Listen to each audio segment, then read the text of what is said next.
Now, this is a very interesting topic. Why do people in the Middle East have some of the lowest rates of cancer if we compare this to the entire world?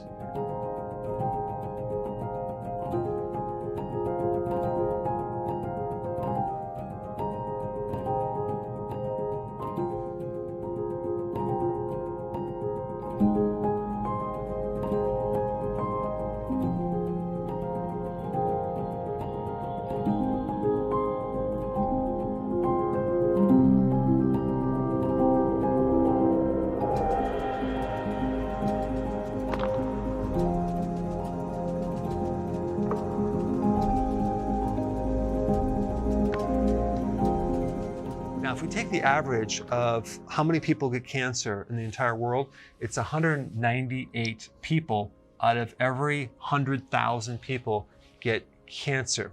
Now, if we take a look at individual parts of the Middle East, we have Saudi Arabia. 96 people get cancer out of 100,000. Yemen, 97 people out of 100,000. Oman, 104. Qatar, 107.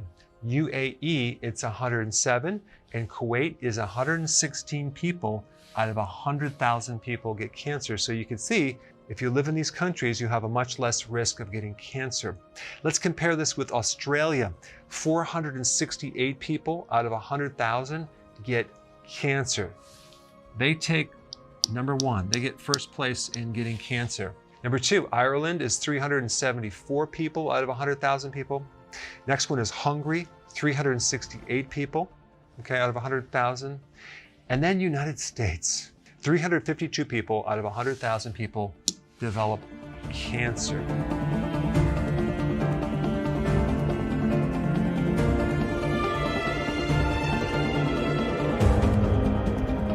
So, what is so unique about the Middle East?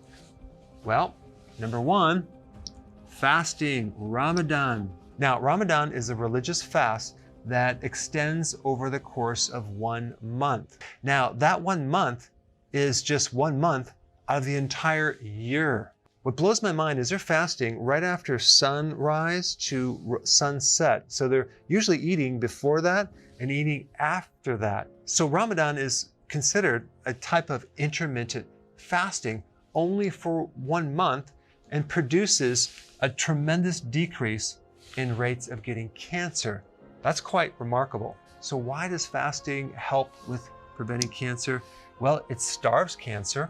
Do you realize there's between 10 and 50 times more insulin receptors in a cancer cell versus a normal cell? What does that mean? That means that cancer cells have a very avid or greedy hunger for glucose because they have more receptors to eat glucose, okay? So this is how they diagnose cancer, through a PET scan. A PET scan identifies areas in the body that have a very high metabolism of sugar. So cancer loves sugar, and when you're fasting, you're not consuming sugar. All right, number two, autophagy. Fasting stimulates autophagy, which is a condition that helps to recycle old damaged proteins. It helps to recycle old damaged things like damaged mitochondria. And if we look at what cancer really is, it's damage to your mitochondria. When the mitochondria is damaged, the mitochondria then adapts its metabolic system to a different way of dealing with energy. It ferments glucose. When you fast, you kick in this autophagy and you're recycling damaged mitochondria, which is going to decrease your risk for cancer. The third thing about fasting is that when you fast, you generate new immune cells. You strengthen your immune system. Your immune system becomes stronger. You generate more killer T cells, which directly kill cancer cells and viruses. And you also stimulate more helper T cells, which indirectly help reduce cancer. All right, next point about fasting. It's one of the best things to get rid of inflammation. Cancer tends to spread, migrate into areas of inflammation. So fasting is one of the most potent anti-inflammatories. So it's going to reduce the risk of cancer being spread.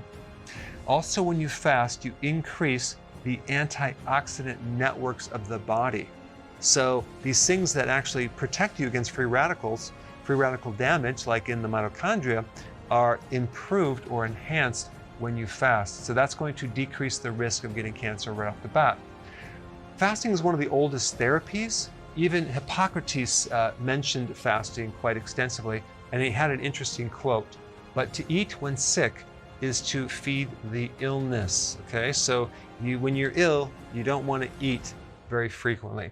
And he was considered like the foundational father of medicine.